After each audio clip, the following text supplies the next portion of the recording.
What's up, everyone? Welcome into the Orange Zone podcast. That's Ashley Wenskoski. I'm Samantha Croston, and we are two Syracuse sports reporters. We are here to discuss all lacrosse with you. It is another week of all Central New York lax. Syracuse men's lacrosse moving on to the quarterfinals. Cornell men's lacrosse moving on to the quarterfinals. And the Syracuse women's lacrosse team, their season is over. That was also, in a way, a surprise, at least historically. Hi, Ashley. How are you doing? Hello. Good. How are you doing? Another fun week full of lacrosse. Both Syracuse and Cornell head down to Long Island this weekend, hotbed of lacrosse, to play in the NCAA tournament quarterfinals. They will both play at Hofstra on Saturday, back-to-back games, noon and 2:30.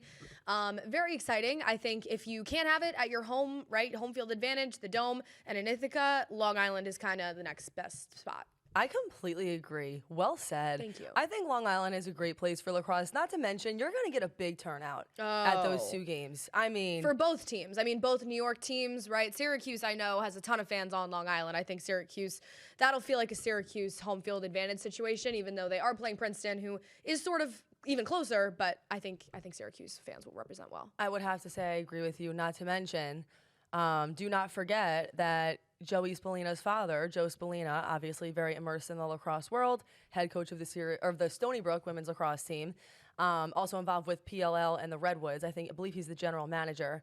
He's a big-time lacrosse guy, and he's from Long Island. They're from Mount Sinai, so expect to see him there and a nice little Long Island turnout for the Syracuse men's lacrosse team. Definitely. The reason for that is because SU had a 13-12 win over Harvard over the weekend. This was one of the most unreal games of lacrosse that I've ever witnessed. They were down 8-2 at halftime. They overcame a 6-goal deficit to win this freaking game in OT. Yeah, this was certainly one of the most electric lacrosse games, I think, at the Dome in recent memory. There was a great turnout, graduation weekend, ton of parents there, a ton of families there. The Dome was rocking, and I think the crowd really honestly helped propel them to that win, because I know I was texting you. We were both sort of in and out of work. To say that game looked cooked in the first half would be an understatement. I believe they were down 7-1, 8-2 at halftime. Things looked bleak, to say the least, and then they really turned on the Jets. We were talking about it sort of in our sportscast yesterday. They were still down by 5 entering the fourth quarter. This was not even like they had the whole second half situation. This was the last 15 minutes of the game. They scored 7 goals. You guys need to understand something. This Syracuse men's lacrosse team rattled off 5 straight goals in 1 minute and 39 seconds. That is unbelievable. That's called turning on the Jets. I mean, that is unheard of. And honestly, and I saw some people saying it on Twitter, if you were one of these people, I commend you for understanding and kind of thinking about this. Really, you have to think about the face-offs in that kind of situation. If you are scoring 5 goals in 1 minute and 39 seconds, have to think that means it's back-to-back possessions. And I saw today that in the 2 matchups, Syracuse against Harvard this season, the face-offs, Syracuse had the edge, 53-8. Are you kidding me? Oh my God. Yeah, so I had something to say yesterday. Sometimes I have something to say in my sportscast. I think you always have something to say. I always have something to say. So Monday night, I was kind of playing obviously the overtime Owen Hiltz goal, right? We'll get into it, that won them the game. That's going to get all the attention. That's the great moment. That is a great moment. However, that great moment doesn't happen, and Gary Gait pointed this out in his post-game press conference. It was a big point of focus for him. If Johnny Mullen does not go out there and win 24 of 28 faceoffs. I mean, in terms of times of possession, Syracuse had a huge advantage. And that stat you said about between the 2 games was even more stark. But like Gary Gait said that in the postgame, that coming out with a 1-goal win does not happen if they don't have an extreme possession advantage. Johnny Mullen, y'all. Remember the name. Underrated MVP of this season and also that game. Because I'm telling you, if Syracuse all of a sudden goes on a run, and they're able to, make it to championship weekend, you are going to remember this game, and you're going to remember that 1 minute and 39 seconds where Johnny Mullen put on an absolute freaking masterclass. Yeah. And you're right, Owen Hiltz and all that, but to your point, I mean, the face-offs, we talked about it, I think, last episode, how face-offs, goalie play, those are your make-or-break things. Yeah. And this was a make right here. I will also say, does make you wonder, what did you just say for this particular game? It was 24 out of 28 face-offs? Yeah. Makes you wonder how they got down 8-2 to begin with, if I'm being honest. I know. But I'm happy that it worked out the way that it did, you know? I know. It was interesting in the postgame, too, because Gates said not only was he winning the faceoffs, right, so like winning them outright, but then he was also in the second half, not really as much in the first half, but the second half, he was keeping possession. It wasn't like he'd win the faceoff, then they'd have a turnover, he was winning possession and giving them a chance to score every single face-off that he won, and that was the difference. And listen, I mean, obviously credit to the Syracuse offense because they rattled off 5, right? But it all starts with him, and I think both of us walk away from that game thinking that he is the absolute MVP of it, and it wouldn't have happened without him. Definitely. That being said, they had a chance to win it. They're in regulation, Syracuse is up by 1, and with legitimately seconds remaining, I know. Harvard gets a shot off, it goes in, and they go into overtime, which for the record, you know, an overtime battle in the Dome, you know, kind of late night energy. That's exactly what you want. That is so retro Central New York lacrosse. But the point is they could have had it. They didn't. And then still, Joey Spallina assists a pass to Owen Hilt, who had not scored the entire night. Right. Saves his one lone goal as the freaking finale, and Syracuse wins. Yeah, and who better than Hiltz, right? The veteran, the captain. He's been on this team for 5 years. Just to see him have that moment was so special. Their comeback down 6 goals against Harvard was the biggest in Syracuse NCAA tournament play since overcoming an 8-3 deficit to beat Virginia 12-11 in overtime in 2008 Final Four. So just a little stat for you. It was biggest comeback since 2008. I mean, definitely took every single one of them. I know Luke Roa had 4 goals as well. That can't go unmentioned. But yeah, that moment by Hiltz was just an instant classic Dome lacrosse moment. And hey, credit to Luke Roa. You mentioned it. 4 goals that matched his career high. He had a great night. And like you said, though, when you get into an overtime situation, I'm happy with the way that this played out. Yes, Owen Hiltz didn't have a goal all night, but when you are in, you know, that primetime moment, it's the biggest of big.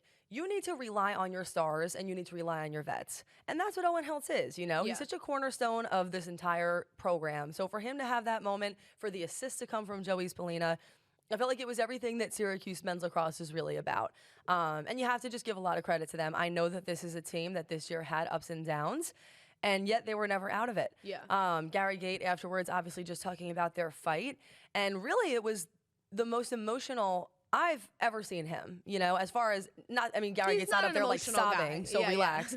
But for a non-emotional guy, he was pretty emotional talking about just, you know, a heartfelt sentiment, I guess I would call it, just on Syracuse and their effort and what they were able to overcome. No matter which way you slice it, I know crazy things happen in May, but this was freaking May madness. I mean, 6 goals and you're overcoming it pretty much all in the 4th quarter. Yeah. That just doesn't normally happen. Yeah, he said in the postgame press conference, to your point, that, you know, he feels like some of the ups and downs they've gone through this season, like this has been by far from a perfect ride for Syracuse men's lacrosse this year, right? There's been peaks, there's been valleys, there's been a lot of games where we've seen them have that sort of second half, 4th quarter comeback. There's been, I think, a good amount of games this year where you've gone into halftime kind of like, I don't know, and then they come out with the win. And he sort of said that he felt like that experience earlier this year helped them to do what they did on Sunday. And without that, he's not sure that they would have came away with the win. But definitely special, like you said, Hiltz. I mean, a guy 5 years on the team, headed to the PLL after this season. I just love that he did it on the first possession of overtime, right? Overtime gets stressful with that whole, you know, it's anyone's game when you progress to overtime. So for him to get it done so quickly was huge. Get in, get out. That is the best way to handle an overtime. Bonus first lacrosse, possession, but not a lot of it. And no, exactly. And especially, listen, you get that first possession, you need to make the most of it because who the hell knows what's going to happen after that. But to your point, happy for Hiltz. And if that's true, that Gary Gate said that they kind of needed those lessons in order to grow, I respect that sentiment, and I'm happy that they were able to have that so they could have the comeback. But now you need to prove that you learned that lesson. Yeah. Because I will tell you one thing. They are going up against Princeton. That is truly and honestly one of the most complete teams in all of college lacrosse and a legitimate offensive powerhouse. It is not uncommon to see them scoring 15 to 19 goals a game. Yeah. You don't get a chance like that to come back down 6 against Princeton. No. Because they will just continue to score and score and score. You want to beat a team like Princeton, you need to go down to Long Island and not save your finale for the freaking fourth quarter. Like, you have to start right away or it's not going to happen. I totally agree. Second ranked team in the country, Princeton, headed into the NCAA tournament. I watched them in the Ivy League tournament finale in the Ivy League championship game against Cornell. They ran with Cornell, the best team in the country, until the fourth quarter. Yep. If you're running with Cornell to the fourth quarter, that's something Syracuse didn't even really do in their game against Cornell. You are a complete team. So it'll be interesting to see how Syracuse handled it. Like you said, I think that goes for any sport, not just lacrosse. The comeback kids, late push is a nice strategy. It's a cute strategy when it works, but it's not exactly a strategy to live and die by, especially when you're playing a team like Princeton. So hopefully they kind of got that out of their system. They come out a little stronger, because I agree that that's not where you want to be headed into that game. We all like to put comeback kings in the graphic because it looks good and it's catchy. Cardiac Cuse, comeback Cuse, but that's bound to fail you at some point. At some point, you want to make sure that it's not getting to that point. So that's what I would say. I think a fast start here is important. And it's worth noting, like, Syracuse's path, I will say, even compared to like a Cornell, I was kind of taking a look at the bracket today, I would say is harder, Cornell is going up against Richmond, who upset UNC previously. I actually don't even think Richmond is a seeded team. And Princeton, like you said, is legitimately one of, if not the only team that actually has ran with Cornell, this season. I think they had one loss that might have been to Penn State, so I'll also put that, them in as like, okay, that's a legit team. But still, it's like, I mean, Princeton is going to be a really tough matchup, so they have to be prepared for it. But any other notes on Syracuse men's lacrosse? Then we'll talk a little about Cornell, too. I think that's it. Cornell, totally different situation. They were going up against UAlbany. They were the 1 seed, so they were able to kind of have that, that like play-in matchup against either UAlbany or Siena. UAlbany won on Wednesday. That's why Cornell went up against them. It was a 15-6 win. Yeah. Which shows you a point that we all already knew. Yeah. Most teams are not able to stay with Cornell the whole game. And the interesting thing about it was, at halftime, the score was actually something along the lines of like 5-3 Cornell. It was actually quite close.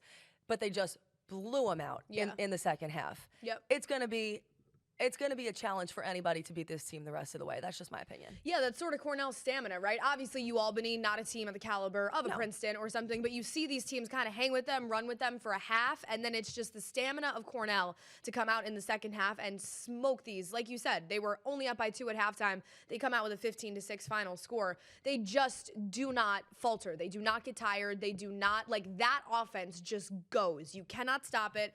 It's like a runaway train. I know that trio that we've been talking about for a while of CJ Kurse, Michael Long, Ryan Goldstein, 16 total points in that game. They're unstoppable. The 3 of them are unstoppable. There's no other way to phrase it. Like, every single time that we sit down at this table and we talk about that 3-headed monster and we're talking about their points, it's ending in something teen or higher. Double digit in point totals. It's crazy. Between the 3 of them, yeah. It really is crazy. And obviously, CJ Kurse, I get it. He's the best player for a reason. But bear with me here. I almost feel like CJ Kurse is kind of like I don't know. I think he is sort of like an analogy for what their entire team is all about. Like, he is the epitome of consistency. Yeah. He never falters. He does not have an off game. No. He always comes ready to play. He plays well for the entire 60 minutes. That's Cornell's entire men's lacrosse team. And obviously their offense is what we predominantly focus on because it does feel like that's what wins them most of their games. But their defense does a good job too. I mean, it was still a playoff game. To hold any team to 6 goals is pretty remarkable. Lacrosse is like a high-scoring sport, you know? Yeah, their goalie, Wyatt Nust, has been great all year. But again, they have a time of possession advantage too, right? Because it just seems like the offense has the ball for so much of the game, and then they're scoring so much that it's like the other team, I feel like, hits a point in the second half when you're playing Cornell that it's just like you feel like it's unraveling out of your control very quickly. I agree. I also want to point out one thing, just to keep this on your guys' radar. I know it's a little early to be saying this, but just keep this in mind in case things go really well for both of these teams. The last time that Syracuse won a national championship was in 2009. It was in Foxborough, Massachusetts. It was against Cornell, and they won 10-9 in overtime.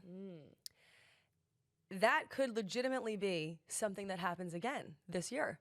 It's back in Foxborough, and Syracuse and Cornell cannot meet each other until the championship game.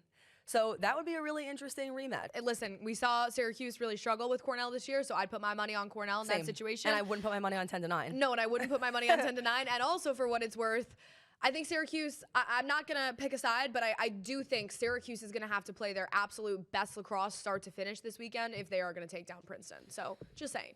I think that the road is long and a little tumultuous for the Orange. But it's cool to know that there's a possibility that that could happen. And honestly, it's the kind of situation I think for most Syracuse lacrosse fans where you would root for that. Definitely. To have some sort of like an upstate New York battle in the championship game would be so cool. So just keep that in mind. On the women's side, you know what? One thing I didn't mention that I want to, Cornell is going to be going up against Richmond. Again, totally different situation there as opposed to Syracuse men's lacrosse. Yeah. Who's going up against Princeton, who is a well-known, highly favored team. Richmond upset UNC in the first round, unseeded. I believe it was actually their first win in any tournament in the NCAA tournament in program history. Oh my. But so who knows what can happen? I always think when you have a sleeper team like that, I am not saying Cornell, like you cannot be underprepared for a game like that. But it would be a legitimate miracle, I think, if Richmond was able to beat Cornell. I agree. Different path, you Surely, know? I do agree, yes. I think Cornell has a one-way ticket to championship weekend, but if I eat my words, that would be cool too. On the women's side, totally different situation. Syracuse women's lacrosse lost to Yale. It was a 9-8 loss. It was a defeating loss. It was a bad loss. It was a bad loss. Yeah. You know, they were up at times. They did not win it in the end. And historically, I think the stat that stuck out to me is that this is the first time since 2018 that the Syracuse women's lacrosse team will not be in the Elite Eight. Yeah. Or I guess you really can just call it the quarterfinals. Yeah. Championship weekend, I guess. Still. Yeah. And championship weekend. But even the quarterfinals, I Yeah. mean, they're not in it. Oh, right. They got kicked out in the second round. That has not happened in 6 years. Yeah. Or actually, maybe it is 7, come to think of it, 2025. That's unfortunate. You know what I mean? No other way to really say it. I think we kind of knew that the whole time going into this year. It was a down year for them from the start. So I don't know. Do you walk away from this feeling like it was good that they got one win in the playoffs, or you walk away feeling disappointed? I sort of said actually last week on the podcast when we were talking about it, headed into the first round game against Brown, that I felt like it would be a win for them and for Kayla Trainer if they won that first round game. I know that's not where the expectations lie historically for that team, but with what they were this year, I mean, almost a 500 record in conference play. I think they were 5-4 in the ACC. That's not their usual caliber of play. I think beating Brown was a good moment for them, was a good learning moment, right? You advance to the second round, and then they did lose to Yale. Doesn't mean that the Yale loss wasn't a bad loss. It was a pretty ugly loss. Not that they were ever up by a huge amount, but they were up by 2 to 3 goals. They actually held the lead for most of that game and then sort of fell apart at the end. And they had, I believe, almost 6 minutes, 5 minutes and 40 seconds left to score in the fourth quarter when Yale made it 9-8. And that's where you fall into your young team pitfalls. I think we've talked about a lot about how they were a younger team this year. They relied on a lot of freshmen, a lot of sophomores on offense, sort of a transitional season all around. The only veteran that they really had left from the championship runs the last couple of years was Emma Ward, the grad student. Relied a lot on, your Caroline Trinkases, your other freshmen that were on that team. Melina Cotter sort of stepped up in a few games. So I think that is where you see that inexperience a little bit to have 6 minutes left to work with and nothing to show for it. I mean, that is a 6 minutes that you are going to be thinking about for an entire year. Yeah. Syracuse men's lacrosse rattled off 5 goals in 1 minute and 39 seconds. Don't tell me you couldn't squeak out one damn goal. 6 minutes is an eternity in college lacrosse. A freaking lifetime. Yeah. And again, you know what? I honestly think even Kayla Trainer, I'm sure, takes away some things from that experience, because even saw it in your highlight reel, even with whatever it was, 30 seconds left or somewhere within the last minute, Syracuse was actually able to get a shot off, and it hits a Yale defender and the game's over. Yeah. That is not what you want your last look to be. No loss is going to feel good after, especially in the playoffs, but you just have to think that some sort of adjustment could have or should have been made there that could have given them another opportunity to score in those last 6 minutes. I find it hard to believe, knowing Syracuse and their offense and what they're known for, that they, couldn't have had a chance in those last 6 minutes to get it done. Yeah, I mean, it's worth mentioning Yale did have one of the best defenses in the country this year. I believe the stat was they held opposing offenses to around an average of 8 goals per game. So we saw that again with Syracuse. Yep. 8 goals in this game. Right but on the money. it definitely does feel like, you know, I said sort of it'd be a win for them to even win that first game against Brown. But I guess you're left with a poor taste in your mouth because it felt like Yale was a team that they could have beaten and advanced to the quarterfinals. Did I expect Syracuse women's lacrosse to win a national championship this year? No. Were they in that conversation this year? No. Were they really in the Final Four conversation? Not really, unless, you know, you saw some legitimate upsets along the way. But they beat Brown. You felt like they could have beaten Yale. And coulda, woulda, shoulda. Right. And honestly, it feels like surrounding that program right now, there's a lot of that. Mm-hmm. There's a lot of thinking back and what ifs, because I'll be honest, I don't think Kayla Trainer walks away from this year feeling really all that happy. Yeah, me neither. And it kind of dawned on me, you know, obviously she has seen and witnessed the success that this program has had in years past. At the same time, and I know we talk about this a lot, but it's like they're starting to have that sort of Buffalo Bills feel. It's like, why has this team never won a national championship? Yeah. With how many years they've been good? And to be even more honest with you, a part of me feels like the time for them to have done that has kind of passed now that I'm really looking at the situation. The time to do that was when you had Megan Tyrell and Megan Carney and Emma Ward And the Schweitzer sisters. and Olivia Adamson. I mean, there were some really good teams within the past 5 years that did not get it done. Really, I'm just going to essentially say because of Boston College, because pretty much that's why. Yeah. Now it's like, it feels like you're starting over. Yeah. You know? To me, it feels like I completely agree. That's what I was going to say, is that I feel like 2023, 2024 was really their window with all those stars. I mean, you had a couple of years in there where there were multiple players in the Tewaaraton conversation. Right. Like you said, Megan Tyrell, Megan Carney, Emma Ward at times. You know, obviously you have to turn the page if you're Kayla Trainer. You can't just look back on that and say, what if, that sucks. I do think she has some weapons that are going to be really good, but they're freshmen, they're sophomores, like we keep saying it, they're young, they're going to have to develop. It's not like Emma Ward and Megan Tyrell were the weapons that they were as freshmen and sophomores. So we're going to just have to see them grow and develop. Obviously they'll have a new recruiting class come in next year. Some of those players from this year will have new experience. They'll be a little bit older, but I do agree with you that it sort of feels like the window for them has closed. I'm not ready to say that. That's really depressing, but it feels like there was a window there for them to get it done, and they didn't. Sorry. Maybe it's like, I guess I'll never go as far as to say it's closed, but it feels like the window was wide open Now it's and now cracked. it's cracked. I Yeah. mean, you're getting a little drift, a little breeze, you know, but it's not what it used to be. No. So you're going to have to, like you said, develop your stars again, get to the point where you have that veteran leadership, and then kind of see what happens. So good luck to Syracuse women's lacrosse. Obviously, unfortunate ending to the season, but I think they should at the same time be proud of what it is they were able to accomplish. Any last notes that you have on any Central New York lacrosse, and then we'll get out of here. That's it. It's the coming down to the wire. I mean, it's going to be a fun weekend, definitely on Saturday, to sort of watch both Syracuse and Cornell, what they're able to do. I'm excited for both of those games. They're back to back on Saturday afternoon, so we will see what happens. Like I said, no better spot for it than Long Island. Cuse fans, Cornell fans, live in this moment. There is nothing better than playoff college lacrosse. Thanks so much, as always, for joining us. We will see you back here next week.